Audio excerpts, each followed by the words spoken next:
Aaron was giving me shit again. It was funny. Oh, and then Floyd was there. It was cool. Nice. Hey, gang, how you doing? Welcome to the House of Stamps Video Voice Cam Pod. I'm here today with Dan the Man. Hey, guys. And our guest today, Yeah. Carlton Jamon. How you doing, Carlton? I'm good. Ah, cool. It's good to see you. So, gang,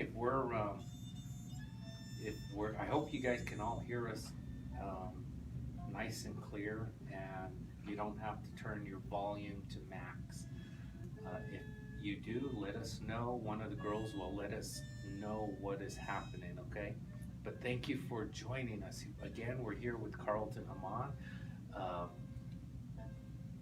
another famous jeweler from Zuni Pueblo. He's been doing jewelry, I don't know how many years, probably 30, I imagine. Right, somewhere around there. Yeah. So, what's been going on, Carlton? How you been? I haven't seen you in a while, man. Oh, same old thing, trying to survive. And being an artist is a tough life sometimes. So just... Oh, cool. Yeah, it is. I know what you mean. I'm sure Dan knows that too. Yeah, actually Carlton was the first one when I seen him in Hamus Feast. I said, hey, do you have any advice for me? And Carlton said, if you don't work, you don't eat. And I said, oh man, okay. And it's never been truer, you know, to this day still. Yeah, that's cool. Yeah, that's so true. Yeah. And what else you been up to? So tell me about your life. Tell me about what, is it low? I'm at max volume in it. Oh shit. Hold on, gang, we're gonna fix this. Okay, Can try it now. Can you hear us all? Okay, we gotta test this thing, okay? So, Okay, let's try that. alright. Did that kind of... Yeah, one of the girls, let us know if you can hear us. I can kind of hear Yeah, us. I think you got louder. Is it better? Yeah, bear with us, guys. It's Yeah, this is new. Technical difficulties. Yeah. Dan knows more, I feel Dan knows more about this than I do. But I know Dan was probably working earlier this morning and today, so he just got here. Or were you? I got my times mixed up. I thought it was one. I see. You know what? We're running on Navajo Zuni time. We don't really start right on. Yep. And we don't actually know how long this interview will be. It could be 15 minutes if you're shy and you don't want to talk, and we'll just freeze up. Okay. Can you hear us? No? Yeah, you can hear it. What about now? Those are the phones. This is for the headphones. Yeah. Okay. Maybe we could do this. So where were we at? Just introducing Carlton. Yeah, so Carlton again is a famous Zuni jeweler out of Zuni, New Mexico, which is, for anybody who has not been to New Mexico or Zuni, it is about 30 miles south of Gallup. Yeah. Can they hear us? It's really low. Hold on. This is what we got to turn down here, but that is catching our mics, It is. so it's really sensitive. Now, and then we can adjust our these volume, ones, right? But I don't know if they can hear us Yeah, they can use without turning the volume on. Oh, you can hear us now? really Okay, good now. cool. All right, now hopefully we got this. I just hear a lot of echoing on mine. It's like we're in an empty room. You turn your effects control all the way to... Hey, okay. Testing 1, 2. How about that? Good? Can you hear us? Yeah, no, it's still the same. It's not. I don't hear that bass like before. I can hear. I don't know if that's, yeah, I can hear. I'm gonna have to cover this here and then, but Oh, yeah. I don't hear the bass anymore.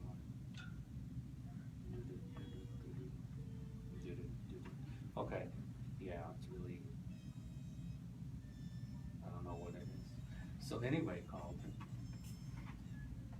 tell us about your life. Who I am, what I am. Let's see, where do I start? Well, they always say that it's what the man does that makes a man. So I've been a mechanic. I've been a janitor, been a carpenter, been a dad. But no matter what I do, I always turn back to art. So, you know, main thing is I'm an artist. And then also I'm a that Zuni. sounds good. You know, that's artist and being Zuni is, you know, top priorities. Yeah. What I do and who I am. Cool. We're still trying to adjust our Yeah, go sound ahead. here. Go ahead, Tom. So,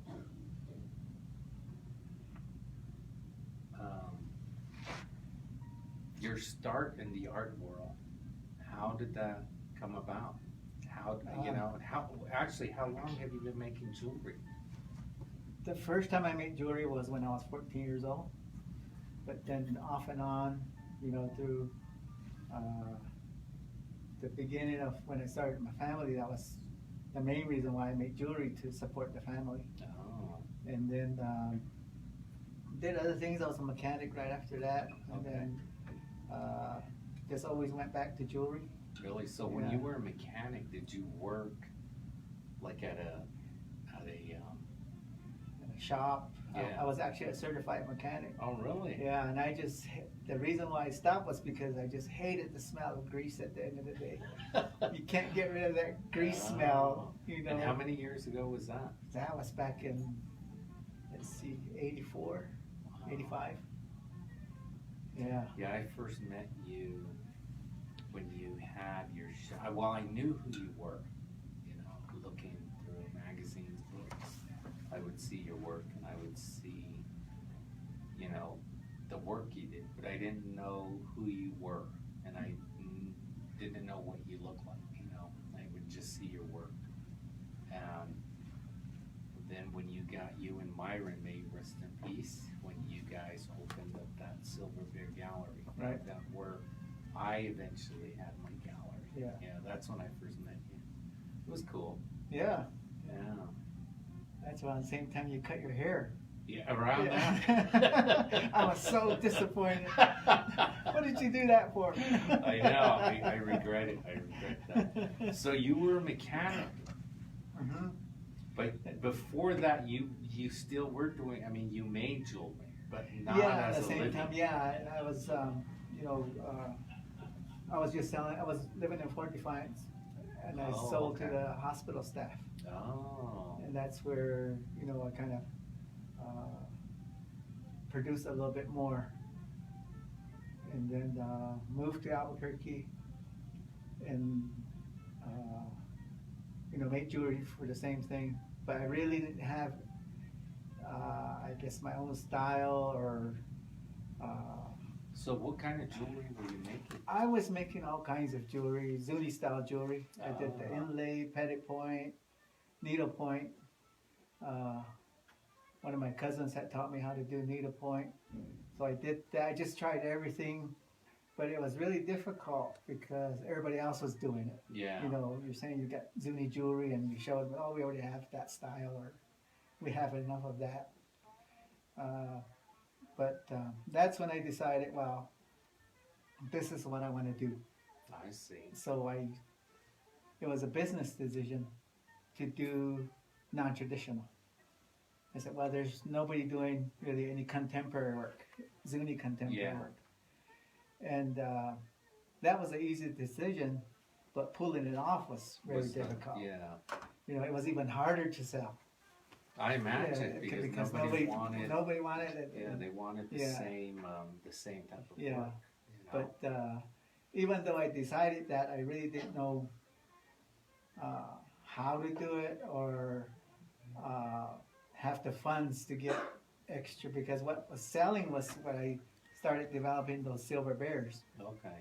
And I was making tons of them, later on, but in the beginning.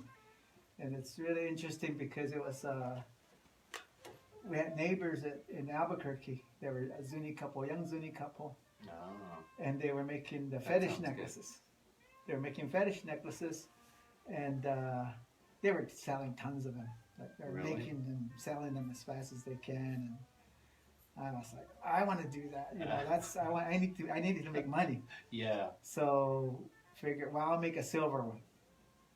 And I casted them, and they were too heavy, and figured out how to make a hollow bear. And that just took off like crazy. Yeah.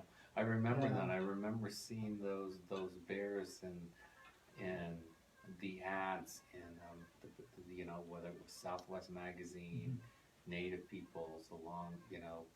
I guess that's when Ray Tracy Galleries picked you up. Yeah. And that was, I was buying stones from one of the dealers that he was buying stones. Ah. And so he would come by and he would visit, and then one day he said, "Yeah, do you know Ray Tracy?" And I said, "I know of him." And he said, "Well, we're all getting together and we're going to open a gallery, and Yeah. I think you should meet him." And so after we'd done our deal, we drove to Gallup, went to his place over here, and exact words, Ray said, "We can sell the shit out of these things." And he promised me I will be the only other jeweler besides him to be in the gallery. The gallery. Yeah, and he said, "Well, can you make at least 30 necklaces?" And I'm like, the most I make is like about maybe, and it was like a week and a half. And It might be that. and of course I said, "Sure I can." And I stayed up day and night trying to make 30 necklaces. Really? But back then I could make like 500 little bears. No problem. You're younger then and everything, and you got all the energy, and Yeah. I can barely make 100 right now. Yeah. I think as you get older, it gets a little harder. Yeah. But you go through more or less your trials and tribulations as an artist. You start at the bottom and you work your way up. Yeah. And when you finally hit what you want to hit, per se, it's a lot harder to do things because you're no longer, or perhaps you don't have the drive you once had, and saying, okay, I can do all this shit and make a ton of money. Yeah. And so how did you start from, I remember you telling me about your grandmother. Mhm. I always like to hear that Yeah. story about when you the first your time I ever made first jewelry. business decision in Well, it totally creating. wasn't mine. Yeah. But, I was forced to make a decision. And we don't look at it, when as jewelers. I think maybe because I'm native, we don't look at it as a business when we're kids. It's just, hey, we're hungry, or we want candy, or we want a Coke. Back then, it's just like when I wanted a Coke at our Curio station in Tohatchee was, okay, the way I can make money is I'm going to go to the teacherage and I'm going to knock on their door and I'm going to ask them, can I clean your yard or wash your car?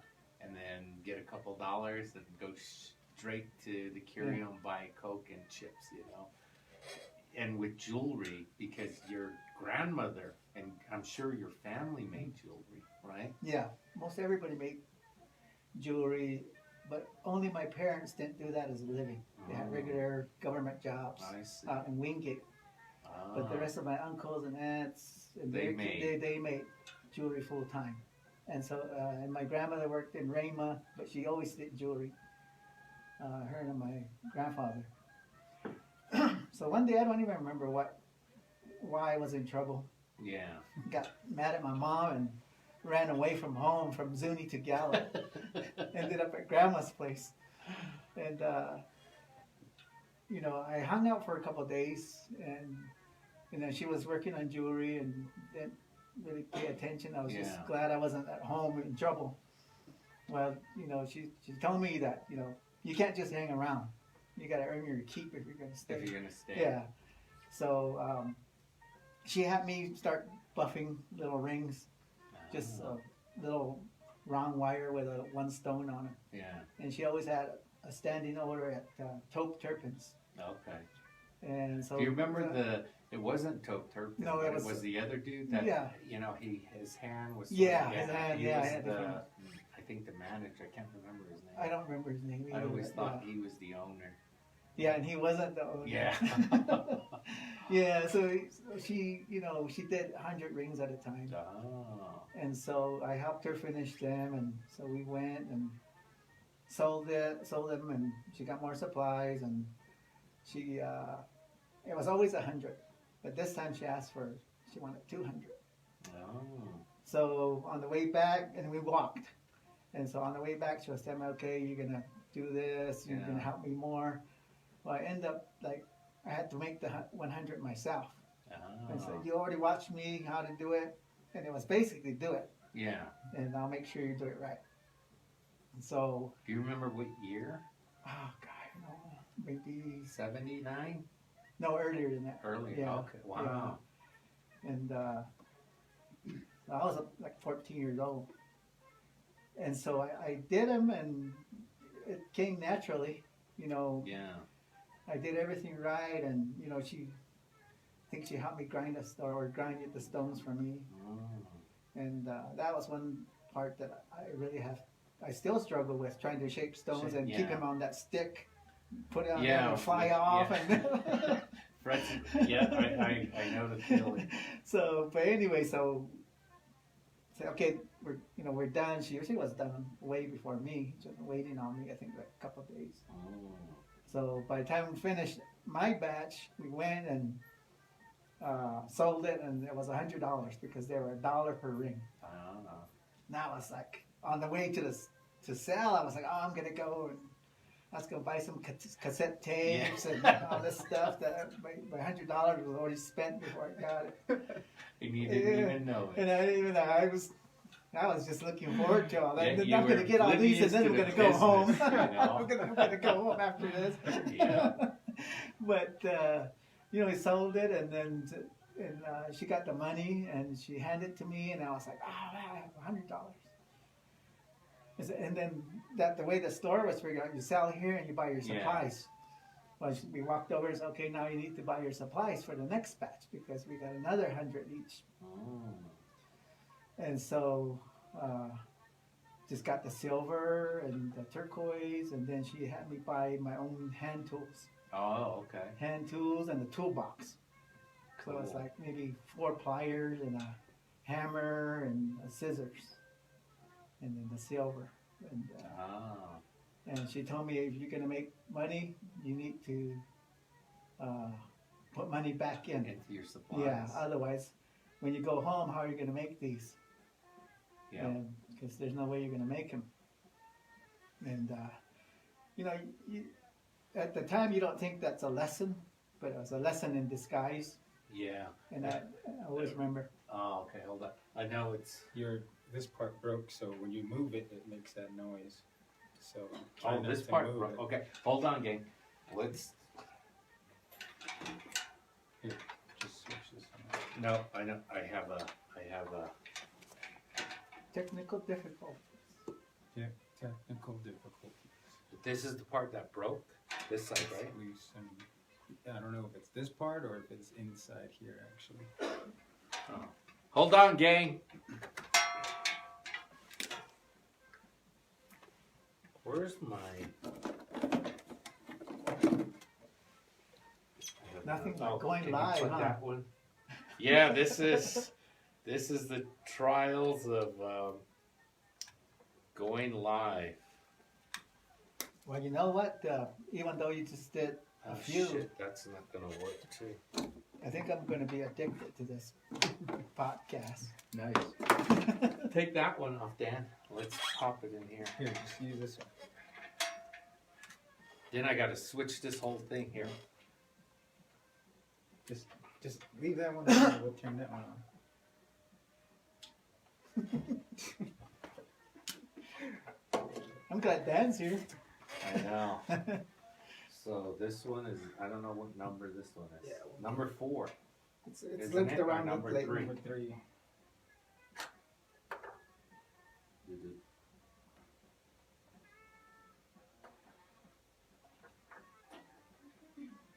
I don't know if it's broken, is it? There you go.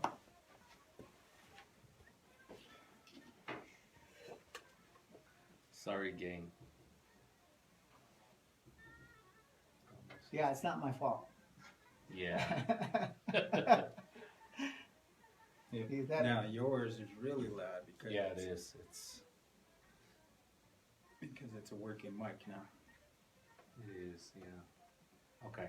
Can you hear me? Sure can. All right. So where were we? No static. Business lessons that you didn't know there were lessons at the time. Yeah. With your But, grandma, yeah. you getting your. So when you did that, do you remember how much money you had after you bought your supplies? I think I had like $5.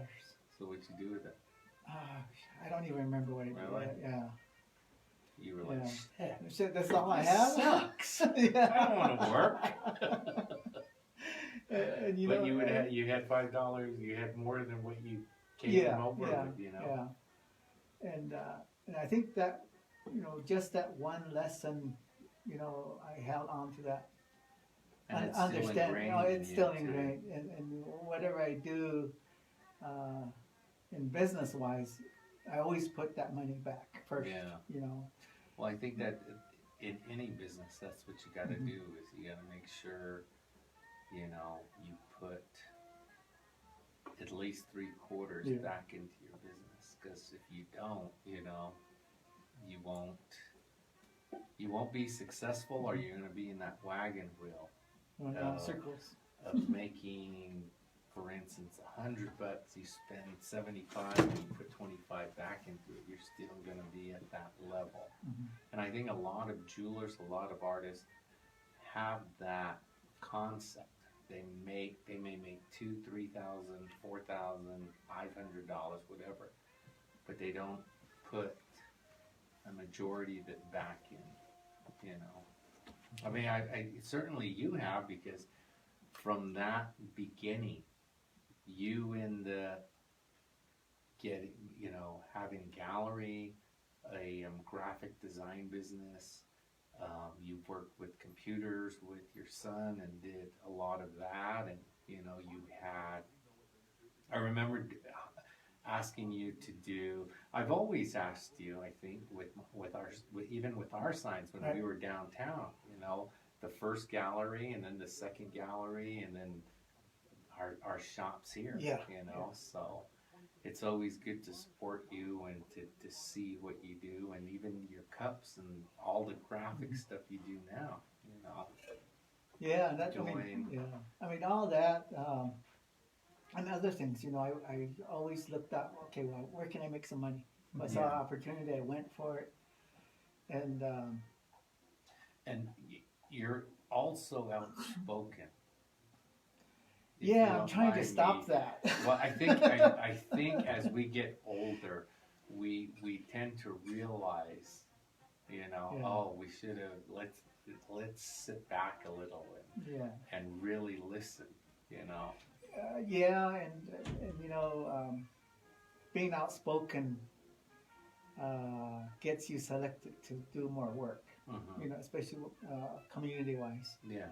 You know, there's all kinds of ideas that could help fellow artists or help the community in some way, and I'm really outspoken in that. Yeah. So, okay, if that's what you believe in, okay, here's what you can do to help. Yeah. And then it becomes work, and then the more busy you get, you know, Exactly. it's hard. And before, when I had all kinds of energy, it was no problem. Yeah. You know, just But as you going- get older, I think also you would need a team to help you, Yeah. give you that support as well. yeah. you And know. I tried all kinds of, you know, I don't know how many organizations we went through as artists, student artists, trying to improve the livelihoods of fellow artists, and You know, you're exactly right. After all these years, you know, of trying and trying, I finally have a good team. We have a Yeah. good team. Well, and that's what it takes is learning from the mistakes, Yeah. and you're going to have to fail to truly be successful. Yeah. I don't care what anybody says. If you Mhm. are not making a mistake, you know, then it's probably not your money that you're dealing with. You know what I mean? Yeah. I know. So you have to, you Yeah. have to make mistakes to. I was at a conference in Albuquerque, and it was a bunch of small business owners. And so, you know, you stand up and tell your story. And one lady raised her hand and said, "So, how many times did you fail before you got to this point?" Huh. You know, and Nice. it was kind of a given, you Yeah. know, that you failed. Yep. If you haven't failed, you know, you shouldn't be standing there yet, you know. And, you know, it's very true. Yeah. We were just talking about that on the other podcast of how you were saying, you know, what if an artist takes this step and Oh, then yeah, they take multiple yeah, steps yeah. without learning the And that's true. It doesn't work. yeah. Yeah, You know, That's you always cool. say you got to pay your dues. because you, I don't know, Sabrina. Sabrina's talking to me too. I don't know, Zephyrin. Yeah, we got But it. yeah, I think we got it. Let us know. Hey girls, if there's any questions, let us know. You don't have to. You could just talk. Okay. We have another mic, even though it's kind of messed up. You can talk in it. But yeah, back to the business Yeah. part, you know. And I guess we could give Dan advice, and Dan's learning a great deal from everybody he has come in contact with. You know, we talked about that as well. You know, and it's good. It's good that you're here. I'm glad you're here. You know, because this whole genre of our podcast, our voice cam, whatever we call it, is to hopefully help younger artists who are sitting there, whether it's at their kitchen table or they're drawing at their kitchen table, to get inspired by other native artists who have, who have succeeded in working and failing and then working to make it successful, you know, and hopefully it gives them that energy to say, fuck it, if they can do it, we can do it. And we, you know, I mean, I would want them to do it better. You know what I mean? Yeah. I know in our native art communities, and it's probably like that all over, you have animosity, you have bitterness, you have jealousy. If one sees more success from a jeweler or a painter or whatever, you know, and they're in that realm too, and they're not as successful, then maybe they need to look deep within themselves as to why they're not successful, you know. I mean, Yeah. that's really all I can say about that, and it's just work harder. Yeah, work harder and brush it off. Yeah. You know, if somebody wants to be negative, you know, let them be negative. It's just too much energy to be negative. There you go. You know, and it's just like I don't have enough energy right now. So Gotta consume what you yeah, got. Huh? but that was the way it was. I got lots of negative. It's yeah, but you I let know it you let it out. Yeah. But you know, it's there's no time to worry about it. If that's the way No, they think, or if that's the really- way they feel, that's their problem, not mine. Yeah. You know, I'm not going to react to it. Mhm. I'm not going to give it the satisfaction of reacting. Yeah. You You know, know, I mean, that's true, you know, and having what you have in terms of creating from that moment you did the first 100 items, and then possibly having, you know, your $5 labor, because after you bought everything, you didn't make a profit, but you made your pay, right? you know. That I don't know, you probably bought Coke or whatever. Probably. No, I mean Coca-Cola.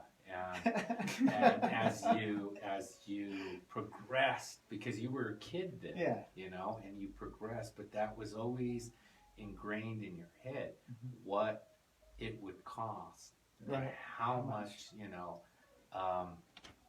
that's a really good topic to talk about too, is establishing your credit, establishing, you know, like jewelers, for instance. I think jewelers, um, as business people in the whole art realm, you know, painters, potters, glass artists, jewelers, we financially probably spend the most on our materials when you really look at it. You know, if we're buying gold, if we're buying silver and turquoise, you know,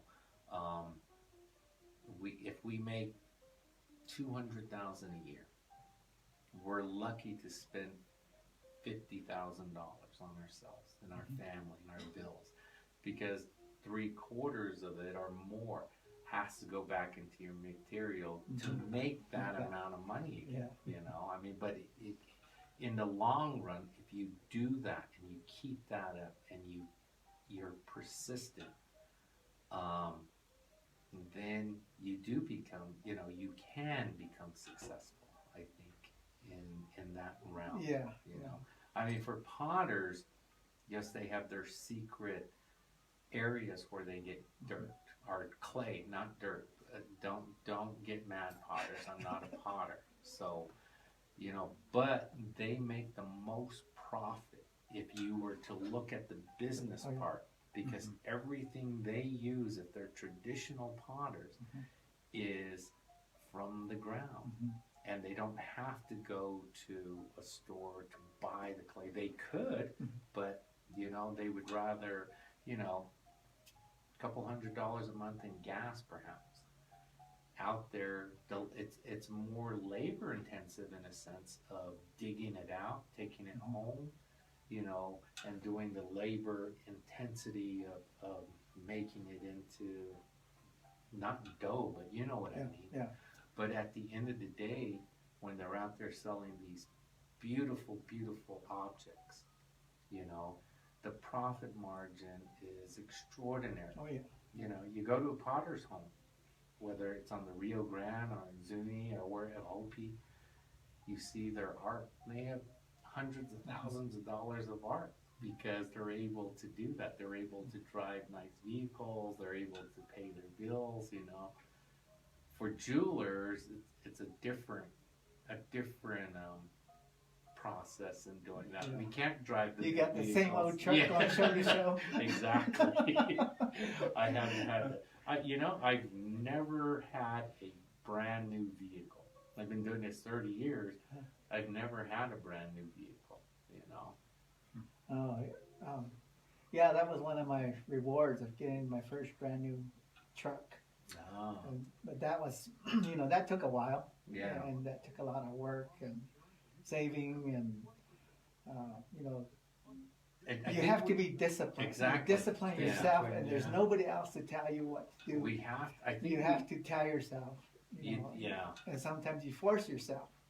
You know. Well, you got to, you know. You have to. If the bill collectors keep calling you, and it's like, well, if you want to keep why that are truck. they calling me? There's something wrong. Well, pay your bills. Yeah. You know. But I think it would be cool if we had a panel of well-established artists to help young artists establish businesses. You know, I mean, it was Teddy Draper who always ingrained what I do now as a businessman, and the first thing was to get incorporated.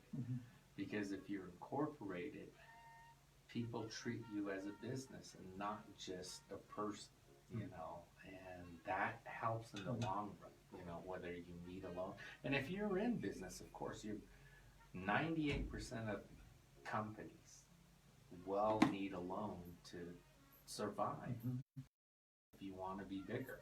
And by doing that, you do become bigger, you know, I think. You hope. I'm not going to tell all my secrets. Yeah, I was going to say, I think that's for a subscription podcast.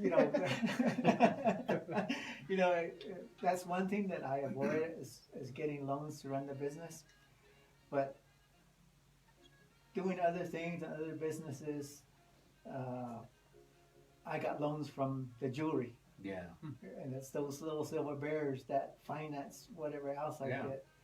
And you know, they've been really good to me. To this day, I still make them. They're still in demand. That's good. And one of the, I mean, it doesn't, to me, it doesn't have any drawbacks as far as selling. But one drawback is, I think, the galleries. They don't consider those bear line of jewelry Uh-huh. as a professional jeweler. They think it's some kind of a crafts kind of thing. Yeah. Because, you know, the bears I made, handmade, you know, I buy the beads and all those, so it's like a handcrafted item instead of a handmade item. Yeah. And that kind of, so they won't, some galleries won't even look at them, they won't carry them. But if I make something else, a contemporary pendant, they'll buy that. Yeah. But, you know, once they decide to carry some of that, then it sells. Now they want that instead of the contemporary pieces. Yeah. And it's like, well, no, you had your chance. You know, Yeah. I totally understand. And I'm it's trying so- to get on here so I can answer questions. So keep So, talking. yeah, Don't think, and, don't think I'm not listening. I'm listening. They're, and that's kind of disappointing because, you know, you want to be in those galleries. And maybe not necessarily to sell or make a bunch of money, but just the notoriety. Yeah. And then you see the people that are in those galleries. Yeah. Just to And be just among to the be name. among, Yeah. and then you really take a look and it's like, wow, you know, I can do better than that. You know, Yeah. why is he in there and I'm not? And, but that's a whole different thing that Well, that's I a stay whole- away from. Yeah, you that's know. a whole different realm with, I think also it depends on your demeanor, you Mhm. know, because there are some I mean, we can lay anything out on the table here. You know, there are some galleries that really don't give a fuck about you as an individual. What they give a fuck about is money. Money, yeah. You know, I mean, any business person, it's about money. Mhm. You know, I love money, but it's how you approach it, how you use it.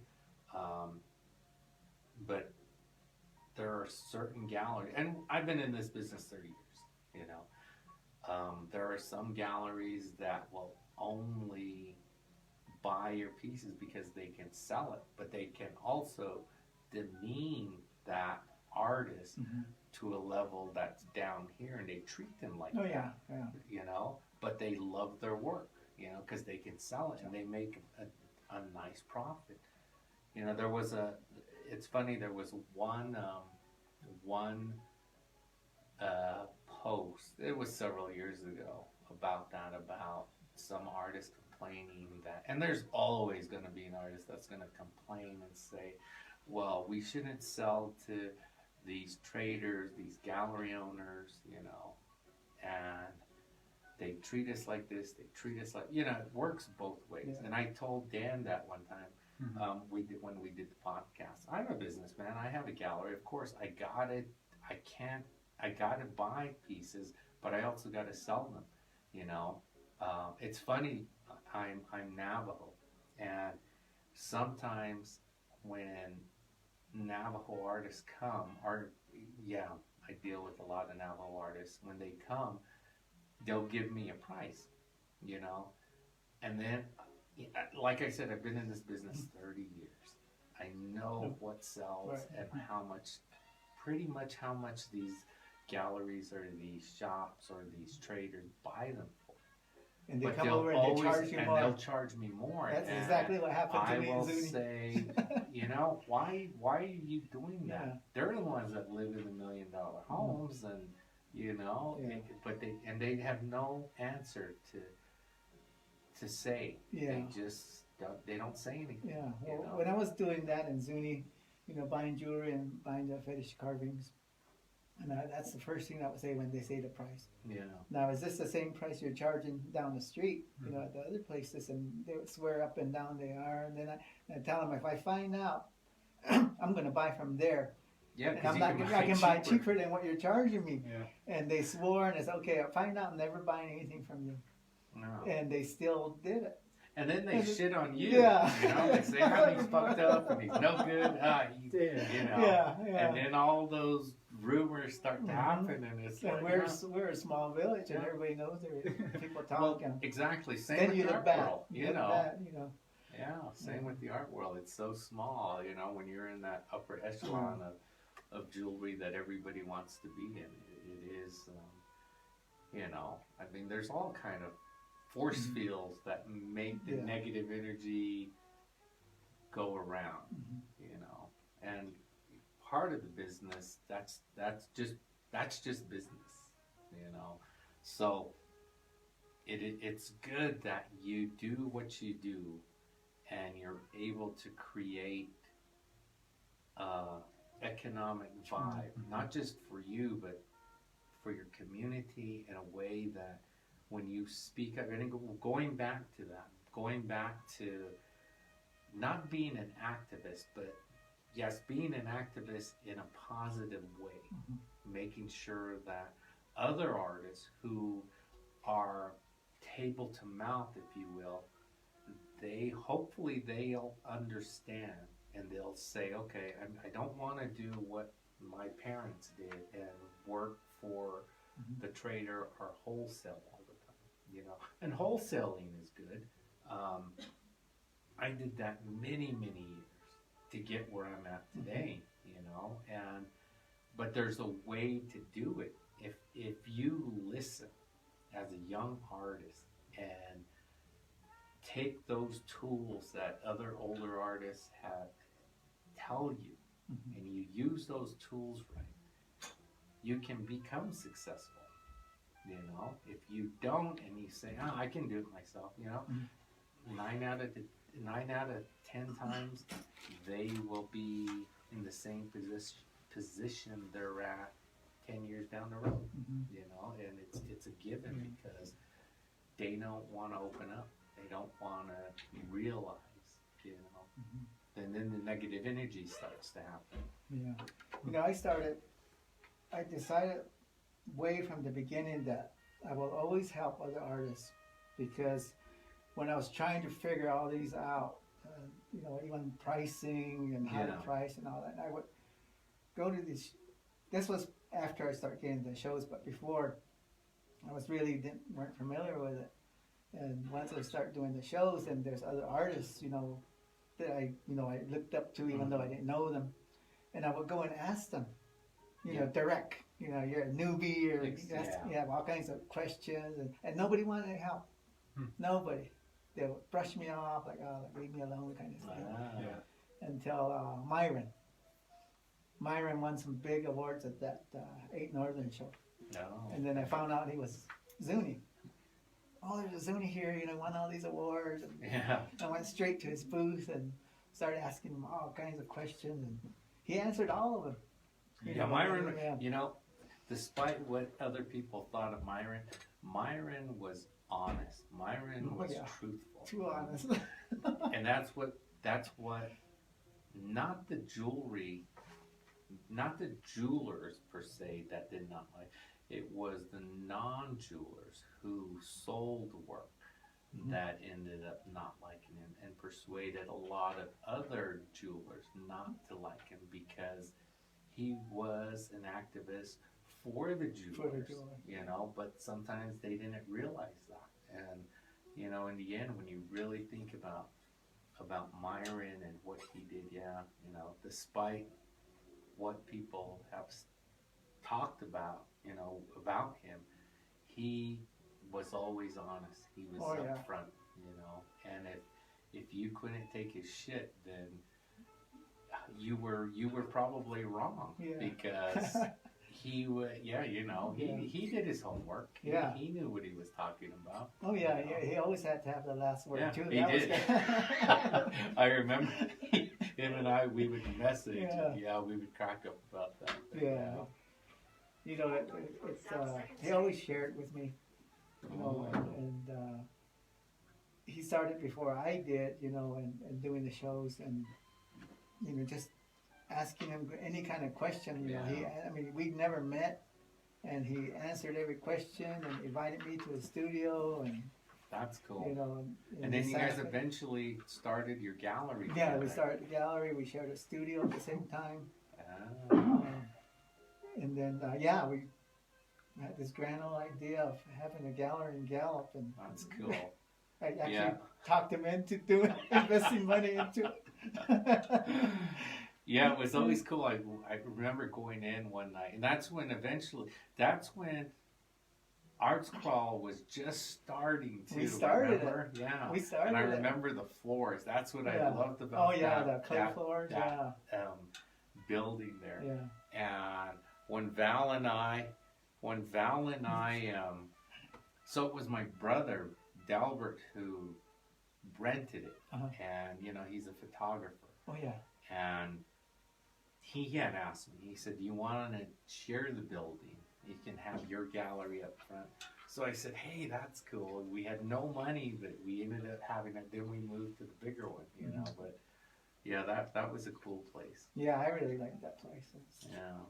Now it's some weaving. Yeah, I did go visit there just to go. Yeah, I go in there and look and reminisce and say, "Wow, this was Yeah. a place."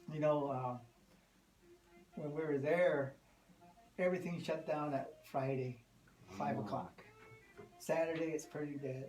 Nothing going on there. Even though there's people around, they still close at 5, 6 o'clock. Yeah. And we're still open, and it's like, this is crazy. Doesn't make any business sense. And then I went to Scottsdale one They time. still do that And- now. Yeah, at Scottsdale, I went there, and I saw this art walk thing downtown, and everybody was open, and it was all lively. I came back, and I said, let's do this over here. Nice. And so I went and visited all the merchants. Oh, on Coast Street. okay. Started all that, and I said, let's do this, give it a try. You stay open. And a lot of them said, well, we don't have anything to do with art. Yeah. So, well, introduce an artist. I'm sure you know an artist. Feature them. And, everybody bought into it. I mean, even the American bar bought into it. And so everybody stayed open that first Saturday of each month. We did our own maps and Nice, man. and it's I'm really proud of it because it's still going on. Yeah, It took it's over. nice. It's a beautiful Yeah, venue. it's gotten bigger and I know there was some controversy about some business owners not wanting it anymore, Yeah. and it was like. But I'm glad that the community and the other business owners fought against those people Yeah, to keep it open. Which was good. and it made a lot of difference business wise. Yeah. We had new customers come in because by the time they get off work, everybody's closed. So when we stayed open on those Saturdays, we gained new customers Oh. and actually a better clientele. People with money actually showed up. And then Milan moved in. Yeah. Yeah, he just passed away. Oh, really? Yeah, I think a week before Christmas. Oh, no. He passed away. Yeah, it was a shock. Wow. Yeah, he's a cool guy. He was. Yeah. He was really cool. And do you remember the other dude? He passed away. He had the gallery after you guys moved out. Yeah, then he moved in, and then after he left, we moved in. I can't Yeah, remember. Mike. Was it Mike? Yeah, Michael. Michael, yeah. He was He cool, had too. cancer. Yeah, he Yeah. had cancer. He was. I seen him the day he passed away because he had left. Mm. Yeah, it was. Yeah, sad, he but- taught me a lot too.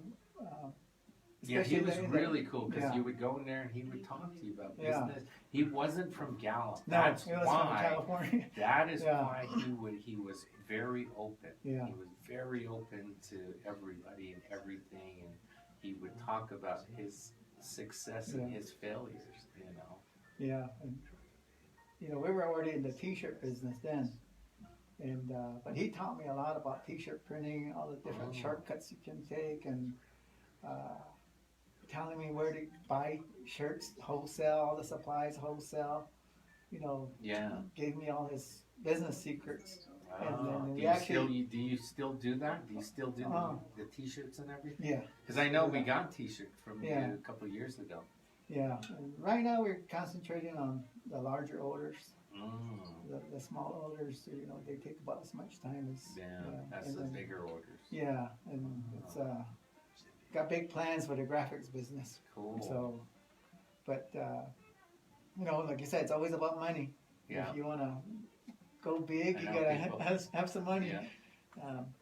But it's for whatever reason, you know, the artist world is kind of all closed in, and everybody's kind of on their own and trying to survive. But in the graphics business, it's a whole different story. Yeah. You go and approach these businesses, they're open, they're willing to help, and it's totally two different mentalities. It is. We have a question here from Jasmine Thompson. It says, what advice or encouragement would you give a young artist 10 to 12 years old, regardless of their art category? Keep working. Keep working and be creative. Do what you want, what you like. Yeah. Hear that, Jasmine? No limits. Yes, no limits. No Just limits. keep drawing, painting, making pottery, whatever. Just do what you like to do and do what you feel like doing, and just do it. Don't be afraid of what other people think, and do it for you, what you feel. Yep. That's right. Great advice. That's right. Oh, look at our guest, our In studio our, guest. our, our in studio guest. Do you remember them? They were here They were 1 year ago this week, right, Gabe? Yeah. Right. Yeah. Did you guys enjoy Aaron? We did, and you're going to enjoy him soon. Is he coming up? Yeah. Oh, Aaron Anderson. He's Yeah. gonna give me shit. You know, another piece of advice. Yeah, I know. Because Can they see it? Yeah. Because you'll never know everything about whatever medium you're in. You're always learning. You know, if you call yourself a master, well, more power to you. But, Yeah. you know. Do you remember Yes, Ray? We had Ray Yazzie here yesterday, also, and he talked about that. Yeah. And that shirt's so funny. I wore this on purpose. I had Yeah. to. I couldn't resist. My I'm not a master shirt. Yeah. Funny story. Funny story. But yeah, I mean, I mean, if you're a true master, then I don't think you would call yourself a master anyway. Yeah. You know, there's that I remember discipline there.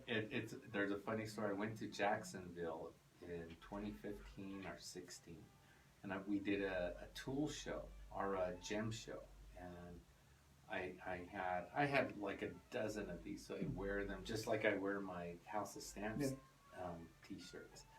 And I was walking, so I had a booth, and I was taking a break, and I was walking up the aisle, and a lady read that, you know, I'm not a master, and she looked at me, and she goes, and you're not a slave too. It was so, I just looked at her and said, yeah, you know. That's inclusive. Yeah, but, you know, when she read that, she didn't understand. Yeah. But, you know, there's a story behind that t-shirt there. Yeah. Yeah, that's cool. Well, You know- it's good, you know, that your advice about, yes, being a master. I think none of us really can, unless we're conceited and we're into ourselves, then we say, I'm a master. I'm a master jeweler. You know. You can't master anything. You can learn, you can experience, and you still, you know, I think if you have soul, then you don't need to say you're a master. You know, other people can, you know, like for me and looking at your bears, and I can say, man, you've mastered this. You know, that's a kick-ass compliment. You know what I mean? Yeah. But it's not you saying, oh, I'm a master, Yeah. check this out. You know what I mean? Yeah. And it's a lot of, it's just a lot of soul. A lot of soul to learn, to take criticism, to swallow it and work with it. You know, I know there's a lot of jewelers or artists who get offended when you critique their work. You know, Oh, yeah.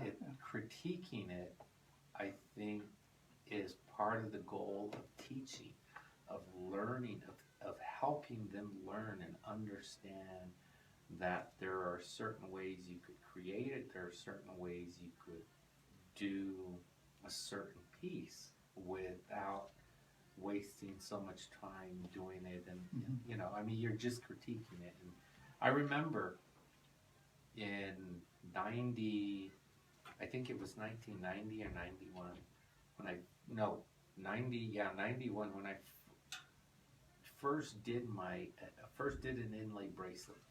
I used my buffing machine to grind the stones. I didn't have a wet wheel or anything. I just bought I don't know what they're those rock wheels, those gray ones, not the 3M ones. And I bought chunks of coral and turquoise.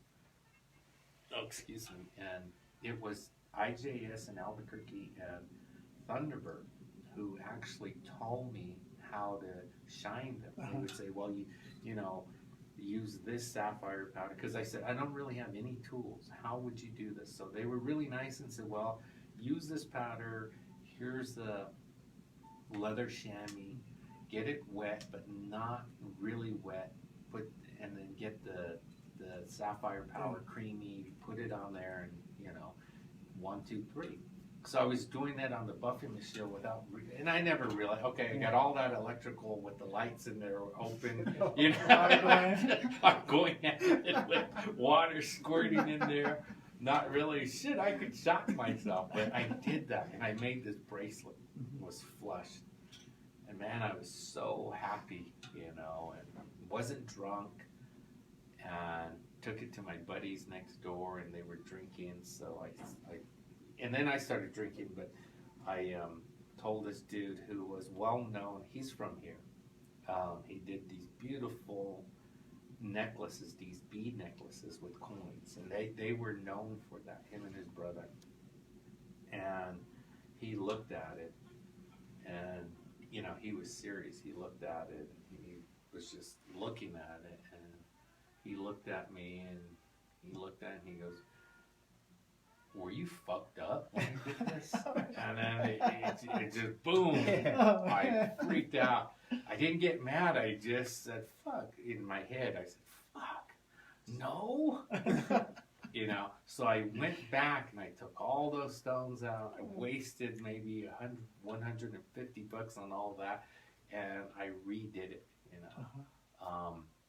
But that was one of my learning experiences of having a guy that was well known in making beads and doing inlay, that he, you know, he said that with a serious tone, and he was a little older than me, you know, and he, you know, he said that whether he didn't criticize, he just thought, well, yeah, it looks shitty, you know, and he told me up front, and I thank him for that. He never knew that, but yeah, you know, because that helped me in my career to make my pieces better, you know. Yeah. I think if I were an asshole, I would probably have punched him, and, you know, I wouldn't be where I'm at today without having that honest criticism given to me, you know, because when you do criticize or you critique, not criticize, but critique a piece of work, you know, you should do it in a way where they understand it and they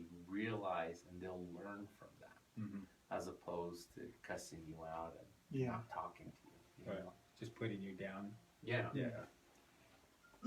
I understand. And that's a fine line. You gotta know the person. Yeah, You know. you can't. Yeah. Now, if you say it in a shitty tone, then it's, you know, it's different. Yeah. I remember I wanted to do bezel work, and you were the one that said, well, think of it like this. If you buy $100 stone and you just put that $5 bezel on there, then you're just wasting that whole stone. And you said, you got to make your piece have that stone speak by itself, even if it's, you know, that's the first thing that they're going to look at is that stone. So make sure you set it in a nice setting and don't just throw that stone away with a cheap setting just because you want to get it out there and sell it. Always, and then you always tell me, you know, make sure that every piece that comes out from your bench, that has your name on it and it's going out there into the world. Don't just put anything on it.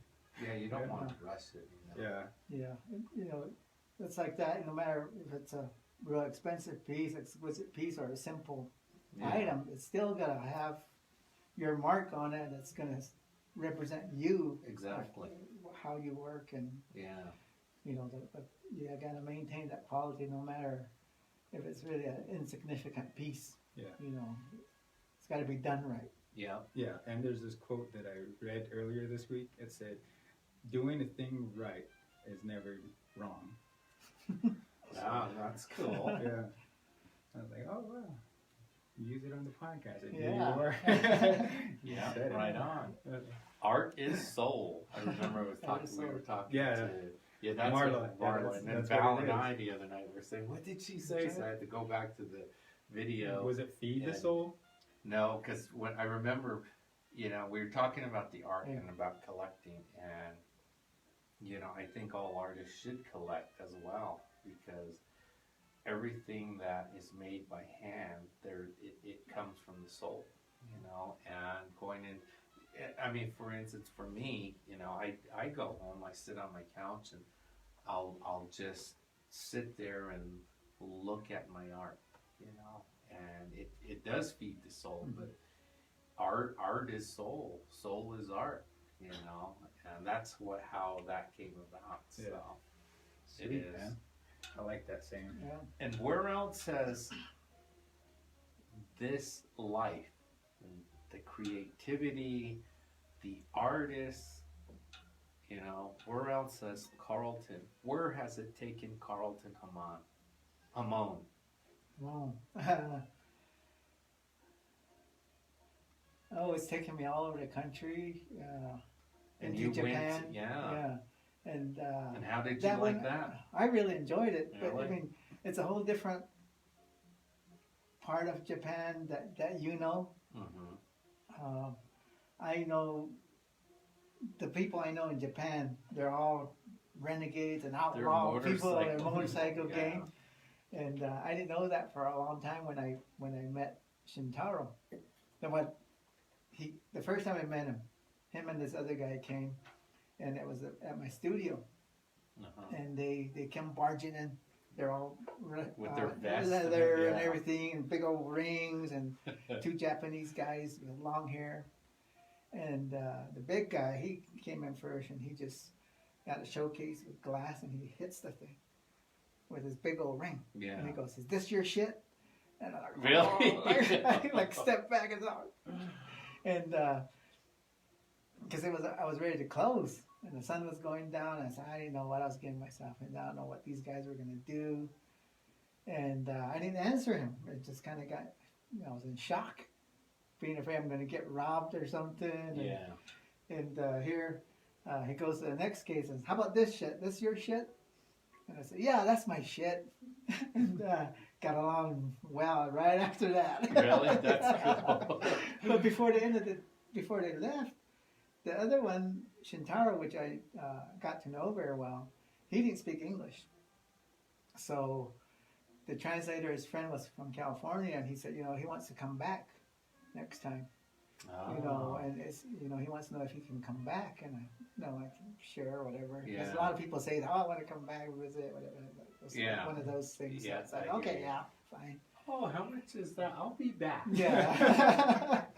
And so about 6 months later, middle of the night, like midnight, and we're all home and get knocked on the door, and like, who the hell's coming over at midnight, and open the door, and there's two Japanese guys dressed in Hawaiian style trunks, and so, "You remember us?" And I said, "Nope, I have no clue who you are. No more long hair."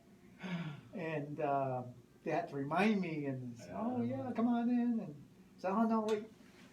They went back out, and they brought in like tons of gifts, Oh. armloads. They keep going back and forth. Wow. And remember when he asked if he could come, and I said, "Oh yeah, like is he staying now or what?" Yeah.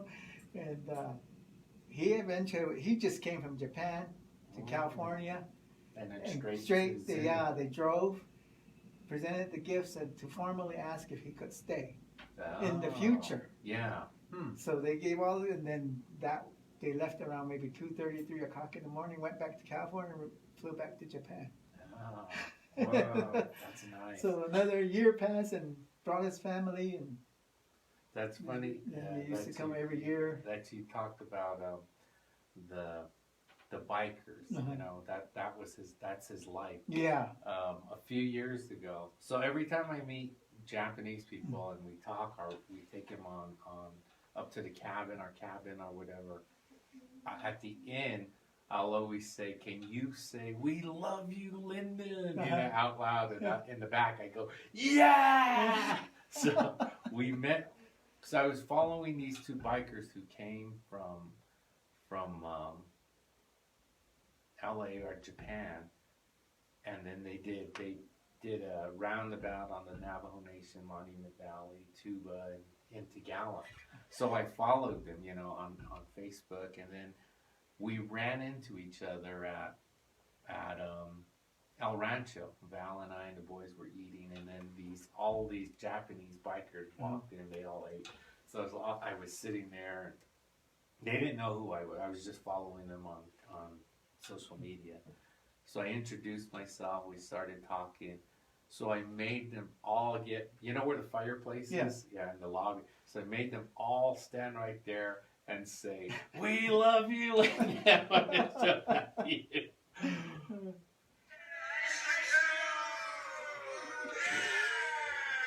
that was all. Crazy.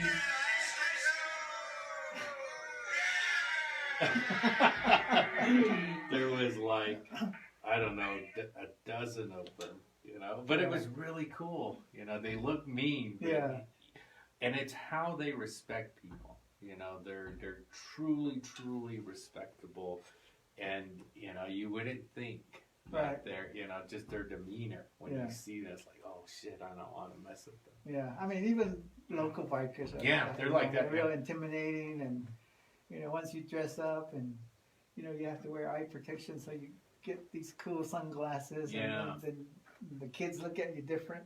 You know, they're scared of you or something.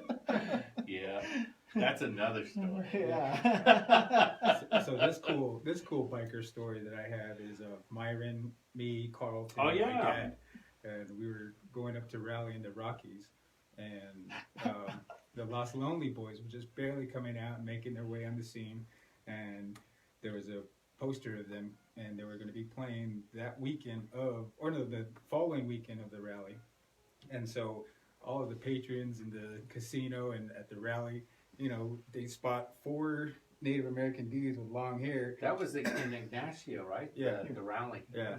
And so Myron, like you guys said, you know, he's outspoken. Somebody asked, you know, this white belly Ghana lady, she said, "Are you guys the Los Lonely Boys?" And then Myron looks at us and he's like, "Fuck yeah, we're Los Lonely Boys." And that lady just spread the news. Yeah. "Los Lonely Boys are over there. They're over there." And Myron was like, "It's us. It's us." I don't know how many drinks he must have got using that. That was so fun. Yep. We just played along. Really? Yeah, I'm the drummer. Yeah. He's a sound tech. He's a sound tech. Good times, man. Yeah. That's cool. That's when we all slept in one room. With Yeah, we all bunked in one room, cold. Dang, it was Really? raining, yeah. Yeah, that's cool. I remember seeing you up there. You, one year we went fishing. Oh yeah, We stayed yeah. at the same hotel. Yeah. With your Harley. Do you still ride your Harley? Oh yeah. Well, I haven't rode as much. I was gonna ride in yesterday, Oh, and it's a little cold. It's cold, well, but it makes you feel alive. You know, you get freeze your ass off, and you know, back to Myron. We always used to make fun of guys that put their bikes away for the winter. You know, they take their battery out and put it in, and we always said we ride all year long. So we rode every day, no matter what the weather, even if it was just a short ride to the hospital, Black Rock, and back. But that was the proof we rode every, year round. Yeah. But man, we got so many times we just froze. Really? You I know. remember the photo in Dexter's book with Myron, and the sun's going down, and he's leaning against his bike. Like, he looks mean. Yeah, we have fun on the bikes, and that's a whole different scene too, and a whole different. A different life. Yeah, we got. I got my artist family, my my personal family, and then the biker, the rider's family. Yeah. You know, but it's all good. You know, with the whole perception that bikers have. Yeah. But it's a really good bunch. You know, we donate a lot of time. Yeah. We do these bike runs where we raise funds and we hand them over to different groups, whoever asks us to ride. So we actually pay to ride. That's cool. And then we donate those, and we do. A lot of those kids, when you go to their homes, you know, they don't have much. They don't have a tree. They don't have gifts. But when you bring them food, you see the kids, their smile, everything lights up, you know. And I always have said that when they grow up, you know, not all of them are going to be successful, but there's going to be successful kids that come from that background and work their way up, go to school, get a degree, or go to vocational school. But they're gonna make a great living, and they're gonna remember that some Navajo dude and women and people that we all work with, they're gonna see that and they say, I remember these people coming to our house, and they didn't come from a church, they didn't come from an organization, they just came and dropped food on. I remember that, and they're gonna hopefully they'll give back too and help someone that's in need, you know. So it all works. It's one big round. Do you have any questions, Val? You want to ask Carlton? Because it froze earlier, so. Oh, it froze? It was, it was the more battery. Yeah, or our battery's dying. So It's a gonna go Talking out. too much. So we have to, I don't know how long we've been on, but hey gang, thank you. And Carlton, thank you, man, for coming out and doing this. This is, like I said, this is all new. I'm sure you've seen the other podcasting, video casting thingies here. And this setup's cool. I like this Yeah, setup. you're the second one to break it in. I know. I was like really nervous because how do I follow Marla? No, you're in your own world, man. I think everybody we want to interview has some type of gift to give back There you to go. our world here. I mean, somebody in Europe could be watching us. Somebody in North Carolina or the Hopi Reservation. About 5 years down the road. Pinyon. Wow. You know, and they'll get inspired and want to do something, you know. That's what this is all about, I think. I didn't really know what it was going to be about.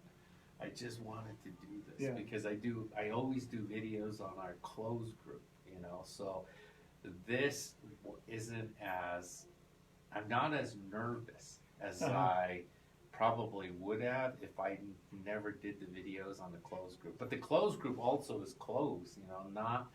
None of my Facebook friends on my personal page really see me talking or moving, you know, unless we're at an art show. But this is totally different, you know, and it's good. It's good that the world sees you and knows who you are. Hey, look up Carlton Jamon, right? Is that Carlton Jamon? Jamon, Carlton Jamon. So, do you want to plug in your social media? Personal page is Carlton Jamon, and then Silver Bear Studio on Facebook. Silver Bear Studio. What about Instagram? Do you have an Instagram? I do, but I'm rarely on it. Really? Yeah, I need to figure it all out. Because we're going to be doing this on Instagram too. You're going to probably have to start, you know, I mean, push your work out there. Instagram's a great place to. I keep hearing that. It is. It really is. Yeah, I just hit 5,000 followers. Wow. I'm super elated by that. I was going to say, I'm about 80 away from 1,500. Cool, man. Right on. Congratulations. I think I have like 300. We'll get you more. We'll get you more. Yeah. So follow Carlton on social media, okay? And our battery here on our phone is going to die. I need to get a better phone. Yeah, and I got to plug in what we're doing in Zuni we have a new co-op. Oh It's yeah. called Arts Co-op. And, we And have you we have guys a just gallery. you guys just took over a building. Yeah, and you know, from the idea of doing it, you know, I get a call from the Oshawa College saying, Yeah. hey, you know, you want to be part of this group that we discuss of, you know, Cool. possibly having a And you guys co-op. still have the Go Fund, right? Yes, and that's what actually paid the lease Okay. from that. So we GoFund. got to make sure. I did promise. I can't remember his name right now. He's on my Facebook page. Gasper. What's Duran. Yeah, he had messaged me and sent me the Facebook page a few months ago, and I said I'll make sure I donate. I got to do it. I haven't done it, but Val and I will shoot that over and make everything Yeah, work. and we did that from an idea to opening a gallery in 4 months, Wow. and that's, you know, it took teamwork, and Yeah. we And that goes back to what we were talking about in the first part of this was finding a good team. Yeah, And all these guys are younger than me, that's cool. you know, and I think that made a difference. You Yeah. know, And you always got to make sure that not everybody should be the CEO. You have to have teamwork and involvement from the top. being CEO is fun because you can order. Yeah. Let everybody else do the work. Well, that's But cool. oh man, let that out now. They know. Yeah, I know. Now there's going to be infighting. Yeah. Okay, so our battery is going out. Carlton, thank you, man. Thank you Yeah. for Yeah. being It's fun. here, bud. Thank you. I hope you guys all had a chance. Well, you guys share this interview. We're not great interviewers, but share it and show everybody what we're doing. Okay, the House of Stamps Voice Cam Pod. All right, you guys all take care. Bye, and we'll see you later.